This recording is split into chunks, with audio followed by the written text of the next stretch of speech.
And we're back, and we are catching up a little bit on time. We are now moving to our next panel, which will also be moderated by me, so you'll be seeing my face quite a lot today. My apologies for that.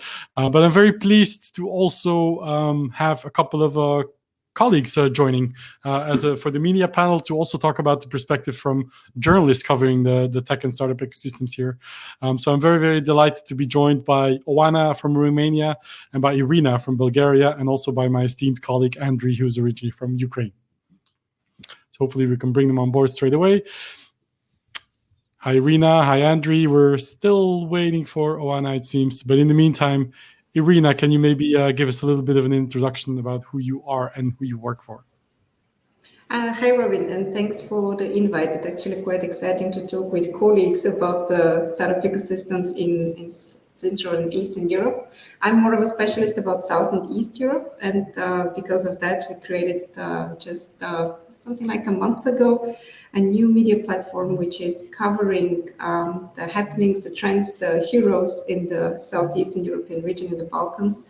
We're based in Sofia, and we're currently expanding to all the neighboring countries with the idea that we want to bridge these ecosystems in Romania, in Greece, in Serbia, in Bulgaria, Albania, also the Western Balkans. Super interesting and very fast emerging ecosystems. So we want to create synergies so that in a way we position ourselves as a region and expand opportunities for funding, for customers, for anything that you have in mind. Yeah, that's our goal.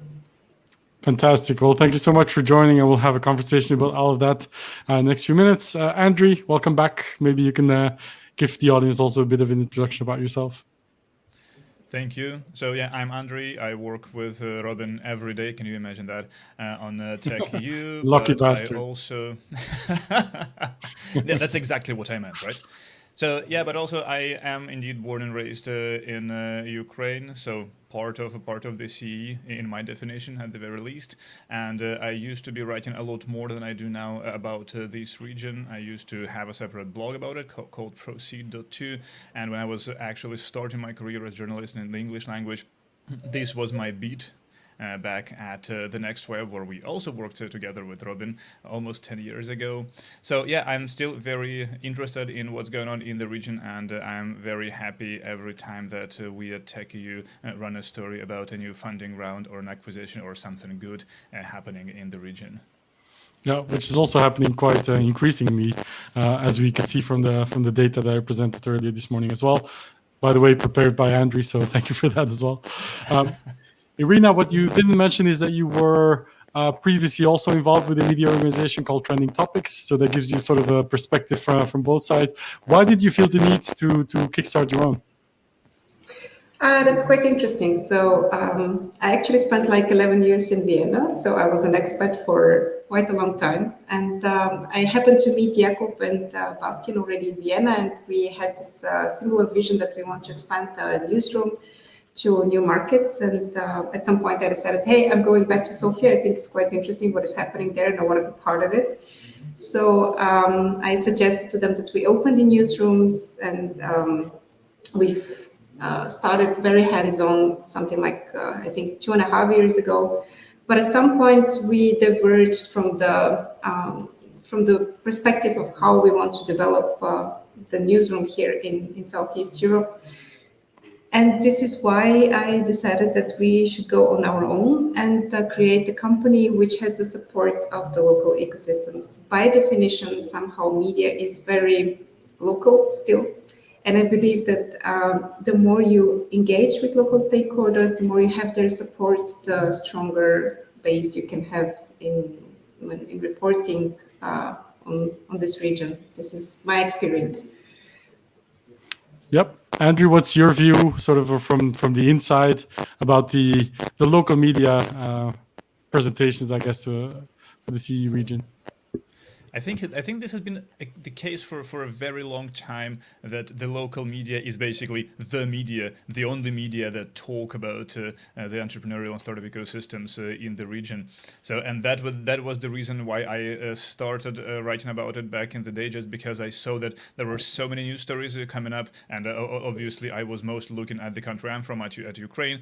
There were so many interesting stories coming up. There was so much stuff happening, but this was back in that day mostly covered, like exclusively covered in the local languages on the local level, and almost never made it to the mainstream media. So I think this is changing right now, and there are more and more media outlets that are paying more attention to the region, to local ecosystems. But still, I believe that there is much more work to do. But one thing I wanted to flag about it at the same time is that this is not only the question of supply, but also the question of demand.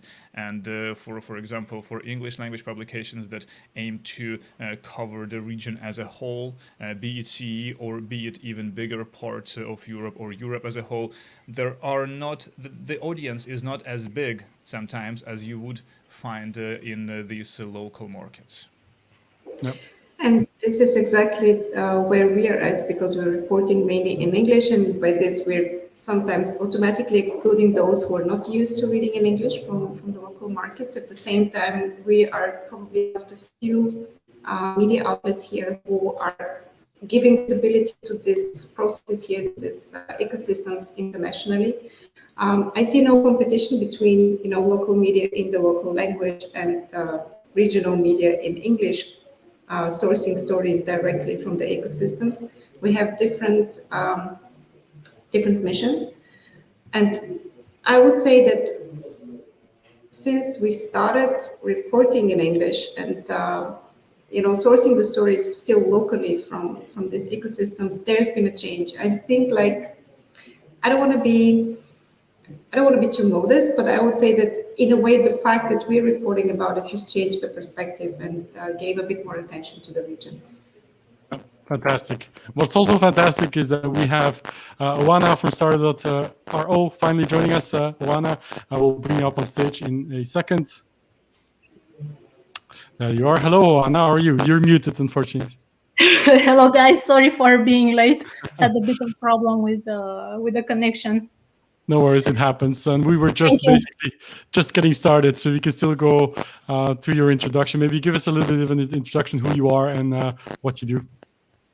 Hi again, guys, and to all the people that are watching us. Thank you for having me. I'm Oana from Startup.ro, the leading publication here in the country. We're writing about startups, about investments and tech. That's mostly us. I won't get too much into introducing myself. Nope. Thank you once again for having us. That's fine, and welcome to the session. What we were talking about earlier was how the CEE, of course, as an ecosystem is evolving to a point where finally we can have multiple media companies, also local media companies, but also international ones, focusing more on the innovation ecosystems here. You have a good example with your own company. Irina has Recursive. Andriy has, or used to have, Proceed.to newsletter, which, of course, he now continues his work at TechEU as well. So more and more attention to the ecosystem. Is that also something that you see, Oana, from your side of things? Yes, although 2020 started bad when the pandemic hit and Romania declared a state of emergency, for the local startup ecosystem, it turned out to be a pretty good year after all. We've had quite a few rounds of investments, although we were talking in March after everything started and it was pretty much chaotic everywhere. We were talking with Dan Mihaescu from Gapminder, local VC fund, and with Matei Dumitrescu from Tech Angels. They're the organization that has all the angel investors here in Romania. We were talking to them, and they were both mentioning the fact that the investors and VC and angels alike were more cautious about making investments and making even follow-up rounds for the startups that already received an early stage or a seed investment. But in the end, it was the Romanian ecosystem was swift to adapt, and starting with, I don't know, I think May, June, I mean pretty fast actually, the pipeline for money started pouring again. Yeah. And this is also a trend that we observed across Europe. And by the way, we presented some numbers. So the first quarter of this year has already been quite extraordinary when it comes to funding flowing to the CE ecosystem. So it's good that there's been like a quick recovery, like in the rest of the world when it comes to tech, at least. But one of the things that I'm wondering about, because there's an influx of capital, there's more attention, there's more sort of globally minded companies coming out of the CE region. But does it also translate to local media companies or regional media companies like yourselves developing their business model? Irina, maybe want to go to you because you're a relatively newcomer. Have you figured out the business model yet? We're still working on it, is the honest answer, I believe. And, I've been part of media since I finished my studies. I studied mass media, and the problem, or actually the challenge with the business model of media has been has been part of my thoughts for a very long time. How to do fair reporting, how to, create a media coverage that is exactly as readers wanted, but finance it also in a way which is sustainable. So far, the established business model has always been by advertisers. So you create an audience and then you sell this audience basically to your advertisers, which always creates certain asymmetries. And I think now with newly established business media, we are expanding new niches or new potential business models that we can use. In a way, media is also in the center, is the medium. So we are connecting different stakeholders in this innovation ecosystems, and between them there are always transactions. So I believe it would be fair to say that if media somehow can help these transactions happen more easily, we can find business models which are tapping exactly in this business relations, in a way, business matching. And this is what I'm currently working on or playing with, how to establish ourselves as a platform that creates synergies, that maps the dots between the different stakeholders and makes them all a bit more successful. We also tried a different model. It was by donations, and it's also working quite well. We see, so we didn't want to make our content paid for visitors, for users, because one of our missions is to create visibility, so it wouldn't make really sense. But for all those who believe that what we're doing is important, is meaningful, we gave them the opportunity to support us with a monthly donation according to their budget. And I was actually very surprised how many of our readers, supported us over a very short period of time. They kind of, and this gave us in a way also additional validation that what we're doing is right. Yeah. All of that seems very logical to me. Andrea, I've never asked you this question, but did you ever try to monetize your work at Proceeds, and was it successful? No, I never tried, honestly. And did you not try intentionally, or was it just a hobby project? I've never gotten far enough, so I've seen that there were. Andrea, for some reason your volume is quite low, so I don't know if it's okay. I'm sorry. I will just try to. I'll try to get closer. It's a lot better. Be better.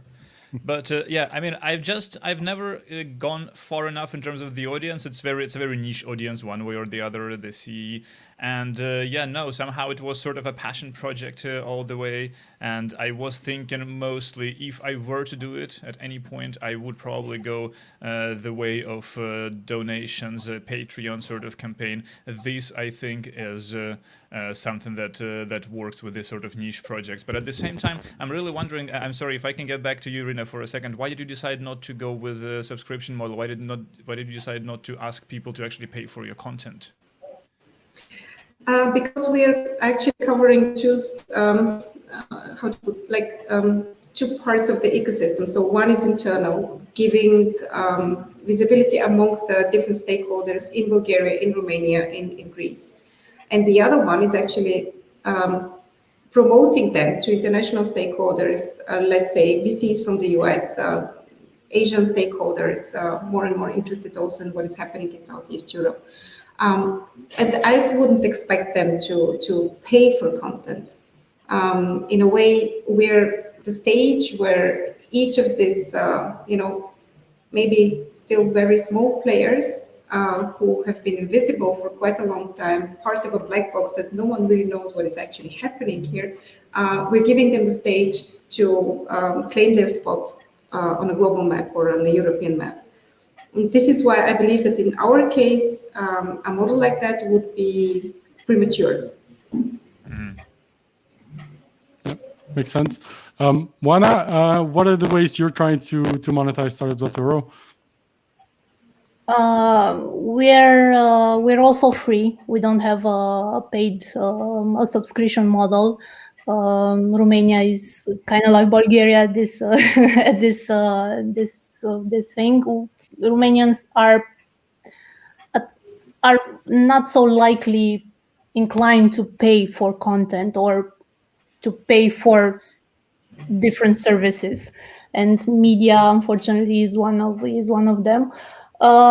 We are part of Internet Corp, who's one of the most important publishers in Romania. So we are not alone. But we also have paid projects with companies from Romania or also international that have an office in Romania. That's how we monetize our work. Got it. But for startups, their promotion is free. I mean, we don't ask them money to appear in stories on our website. Yeah, makes sense. So one of the things that I've brought up in the previous panel for the investors specifically is what are some of the barriers that you can identify that is still holding back or slowing down CEE companies from becoming scale-ups or becoming global category leaders? What are some of the problems that you can identify? Maybe Andrew first?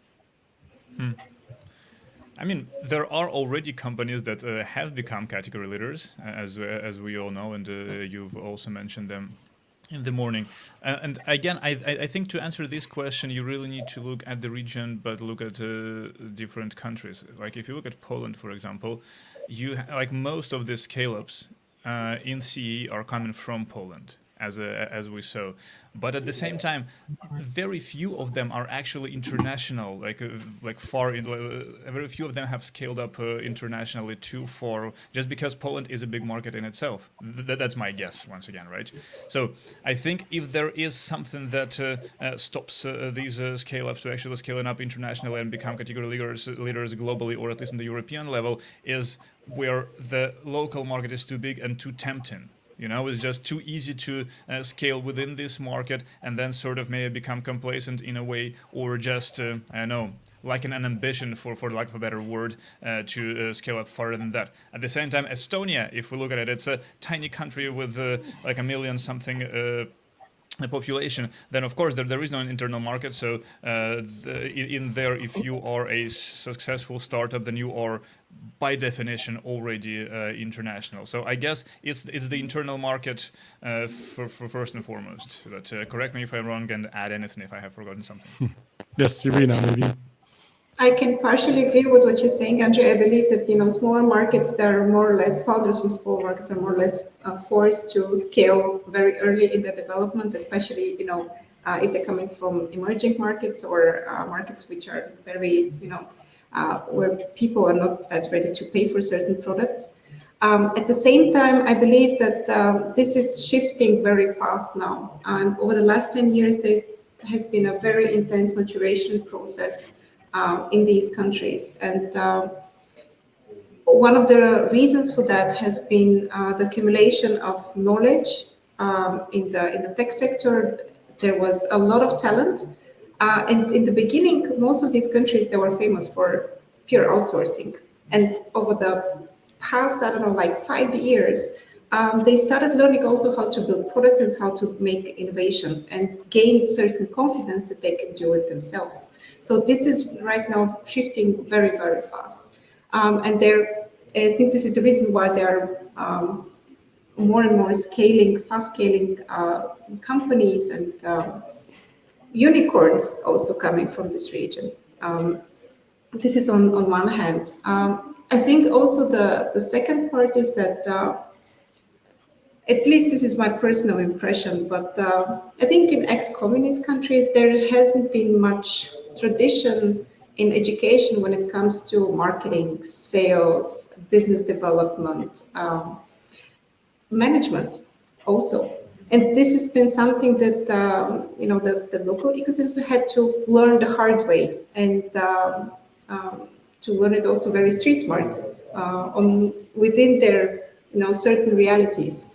Um, Maybe this is also one of the reasons. But I also wanted to add something else. Talent is a huge topic. I mean, if you look at countries, especially like Romania and Bulgaria, the brain drain there has been devastating over the past, I don't know, 20 years. And now we see also something else. People who have gained experience abroad, mostly in the West, they started returning, or they decided, I'm going to, I don't know, move to Romania and work for there because in the new normal, this is possible. So I think all these factors, they will add up, and they will make even more interesting stories. The good thing is, currently, obviously there is enough capital. Maybe not for, I don't know, a Series B, D, and C, but at least for the early stage to Series A, I think there is a huge diversification when it comes to funding. Yeah, interesting what you mentioned about talent, because I've observed the same in the last 5 years. I like to call it the reverse brain drain, where people, even if they don't physically come back, they give back to the community, or they have their exit in the US, and there's money flowing through angel investments, or knowledge flowing through sharing best practices and workshops. There's a lot more community, I think, of expats, what they call the diaspora, oftentimes, than in other countries that I've observed. Oana, do you Well, have any? Sorry. diaspora is a huge factor, which is also very still untapped, I believe. I don't know a meaningful program which is really connecting, I don't know, Bulgarians or Romanians or Greek to their diaspora. Their diasporas are huge. And there are a lot of people there who are already in leading positions, in management positions, who are willing to help. Yeah, I know at least my other friend, also called Oana, from Romania, has been very active in trying to sort of build the diaspora of Romanians abroad. And I'm sure that happens in other countries as well. But there is maybe a way to sort of bridge those organizations as well, and maybe create a more of a CEE diaspora rather than a country-specific one. Oana, do you have anything to add to the topic?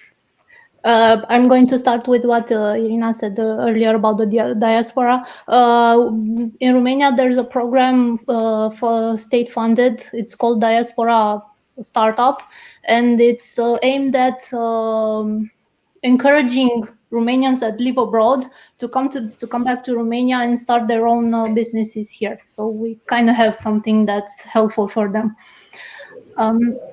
Regarding what you are saying earlier. I think it's still, and I'm sorry to say this, it's sometimes still a problem about mentality. There are quite a few startup founders that only think locally instead of thinking globally.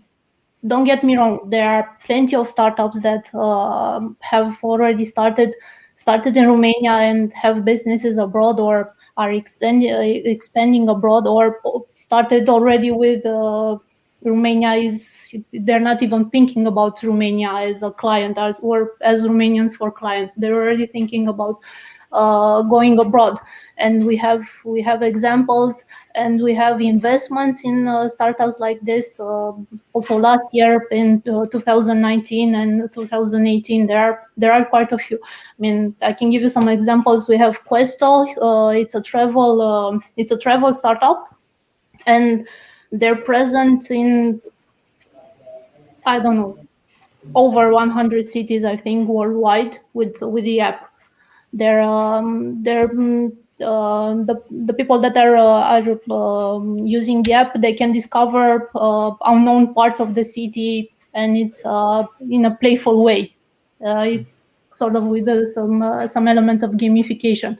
We have Druid. They're building chatbots, and they already have quite a few partnerships with companies from all over the world, from Asia to Latin America, the States, and other countries in Europe. We have our unicorn, decacorn, I don't know how do you call it now, UiPath.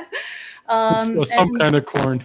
Yeah, when you're worth $35 million, I don't know what you're now. Triple decacorn. Yeah, and their model was from the beginning aimed at outside the borders of Romania. I mean, Romania, it's not important for them as having clients here.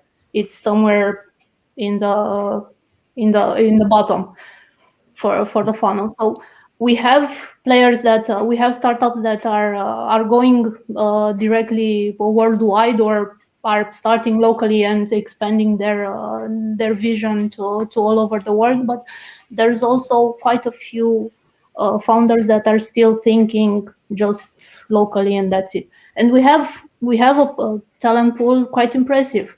Like you guys said, there are young people coming back to Romania and starting their own businesses. We have talent, but there's also this problem with people still doing outsourcing rather than starting their own startups and working on their own projects. But I think that will change soon, or at least we hope. No, it definitely feels like things are moving. One of the things that you said, by the way, and this is kind of a plug for the next session, but I actually interviewed the chief strategy officer of UiPath about that topic, about how can you scale from anywhere. So if you're watching, please stay tuned for the next one if you're interested. But one topic that I really wanted to address before we run out of time is the question of media freedom, because of course in different countries there's different rules, there's different cultures, there's different regulations, there's different politics at play. I know in places like Hungary, Belarus, the situation is of course worse. But what I'm wondering about from a local perspective is that, does that have anything to do with you as you cover tech and startups and innovation? Is that sort of a far away from your bet show, or is it's something that's relevant to you? Irina, maybe you can go first. So in the past with the team, we kind of tried to do stuff which are maybe going into politics, mainly regarding the programs of different parties when it comes to startups. What are they offering to startups? Do they have some kind of innovation? This is mostly what we have done, but I'm actually quite happy that there's a niche business media. We're not interesting for for politics and all the others, circling around. Somehow, I believe that we're in this sacred bubble of people who have a different mindset, who are interested in different topics, and we try to stay detached from I don't know, these tribes. Let's call it like that. At the same time, I believe that we're coming closer and closer to a level. If you want to go to the next maturation level of these ecosystems, we need to engage with governments in a meaningful way. And I'm still not sure what is the correct way to do that. I also believe something else, that maybe today media platforms and outlets like ours focusing on tech and startups, maybe they are still niche, but in the next probably 5 years, because of this knowledge that we have in the intersection between business and technology, platforms like these are going to become more and more mainstream, because digital transformation is actually moving forward very, very fast, which means that we also, as journalists, maybe need to think a bit more about ethics and how to work with different stakeholders, also coming from the governmental side, which is very typical for Southeast Europe. I have to say that it's different in Austria. I know that because I had the experience there, and I guess it's also interesting in Belgium and in other countries. But I still don't know how. Yeah. Yeah, it's a good question to ask. Andrew or Juana, anyone want to comment on this as well? Yeah, one quick thing I wanted to say is that if there is one thing I've learned about, let's say, this tech and politics, is that there is no such thing as being apolitical for anyone really, and particularly not for tech people. And you may think as much as you want that you are just in your tech bubble and you do not touch the politics, and the politics does not touch you, but that's not the case usually. And I think it's particularly true for Central and Eastern Europe. Basically, the moment your business becomes big enough, you will one way or the other experience the contact with the government, with the local authorities, and so on and so forth. And tech media might be indeed sort of out of it a little bit. Again, that's until these media start talking to people about their interactions with the politicians, about their interactions with the authorities, and at that point everything gets mixed up into one big tangle that does involve politics one way or the other. So I think there is no use of trying to detach tech from politics, neither in Europe as a whole nor in the CE. There is always this connection, and it kind of makes sense to sort of look into the eye of your fears and look like proactively at the ways that you interact with your local or country level politics before it comes to bite you in the back. Yeah, I think that's a really good observation. I think it's a typical, you want it to mature, but you also know when it matures, then there will be interference, or at least the risk of complications. So, Juana, do you have any thoughts on this as well? I agree with Andrei about what he said earlier. We are not in Romania, at least us in our niche. We don't feel the pressure from the government or politics. They're not involved with us, or they're not dictating you should write about this, or this is not a topic to cover. We write about the government or things that are important for SMEs or startups. I mean, of programs that deal with financing and stuff like that. If something important happens, we write about this, but we stay clear of anything else political. I mean, we don't do politics on our website. It's something that we've established firsthand, and we are not getting into discussions about this. And as a fun fact, quite a few hours earlier, a news report came about a new established fund for Romania, and we decided not to write about it because the guy that's involved in the fund or started the fund is kind of shady, has a shady background. He belongs in quite a few organizations that are not exactly questionable. And we've decided not to write about this story, although it was about money and funds that they are willing to help startups with. I mean, that sounds like the opposite of a fun fact to me. It was a fun fact for us. I don't know. It was our decision to not get into this topic and promote this guy. Maybe he's legit concerning the fund, but we've decided that it's better off not publishing this story. Interesting. Irina, you want to go? Yes, I remember we had a similar case with shady figures in an investment fund and so on and so forth, and we've been discussing internally what to do with a story like that. And at some point we decided it's actually important also for the startups to report about it so that they can actually build informed decision if they're going to apply for funding in this VC or not.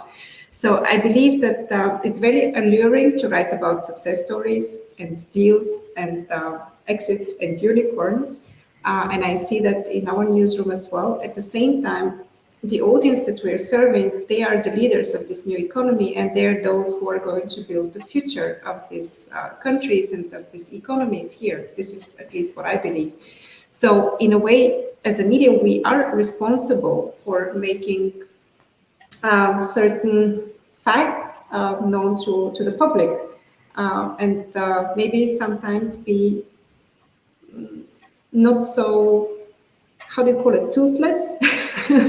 Yeah, this is the impression that I have sometimes, and we are working on, I don't know, establishing an editorial line which is constructively objective, let's put it like that, and doesn't write only about the fun facts, and it's not just a fun factory. Yeah. Okay. Yeah, it makes a lot of sense. We're almost at the end of the session. One question that I still wanted to ask is because it's come up quite a lot in previous conversations, is the diversity data in the CE, which are quite depressing. 1% only of the investment going to female only founding teams. Very quickly, very briefly, I'm sorry we can't talk more about it, but very briefly, what's your opinion? Can it change, and how do we solve this? Oana, do you want to go first? In Romania, it's the same. I mean, basically, there are guys founders and female founders are in a small number. I don't know. I think it's again a question of mentality. You just have to go for it. I don't think that there's a problem with offering or getting funds if you're a woman or if you're a man. If your idea is good, I don't know. From my point of view, it doesn't matter. So just go for it. Yep. Well, data shows differently. I'm still proud that the data was a bit better in the Balkan region. So I think some of the consequences of our past are influencing the equality also in the tech sector. At the same time, how your question was how should we change it? I think mainly through sharing the story that female founders are generating better revenue ROE per funding than men. And I was actually wondering this morning, why is it like that? Is it because only the best women get funded, or is it because women engage also or focus a bit more on building sustainable businesses? I'm not quite sure. The report wasn't answering that. Yep, very good question, but I don't think we have time to answer it now. Yes.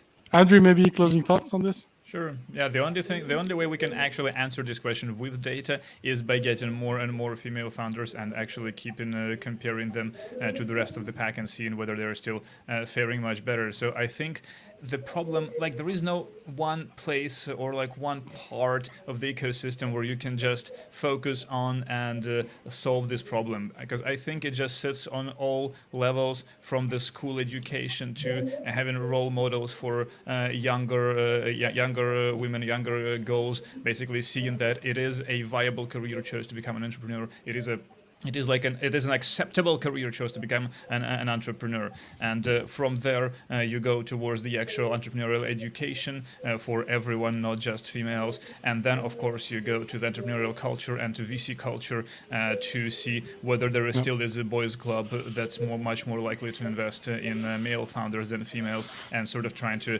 break this sort of thing, or maybe even establishing temporary solutions like special funds that would only invest in female founders, just to sort of bring them up to speed, and then leave it to the invisible hand of the market, if you will. But it definitely starts at a very young age, I agree. But hopefully we won't have to wait another generation for the numbers to be fixed. But at the very least, we now have data, we have benchmarks, so we can at least compare if it progresses or not. We're at the end of our session. We're out of time. I could talk about this for hours as usual. Irina, Oana, Andrew, thank you so much for your time and giving us your perspectives. And keep on doing what you're doing. You're doing great work. You too, guys. Bye. Soon, hopefully. Bye. Bye-bye.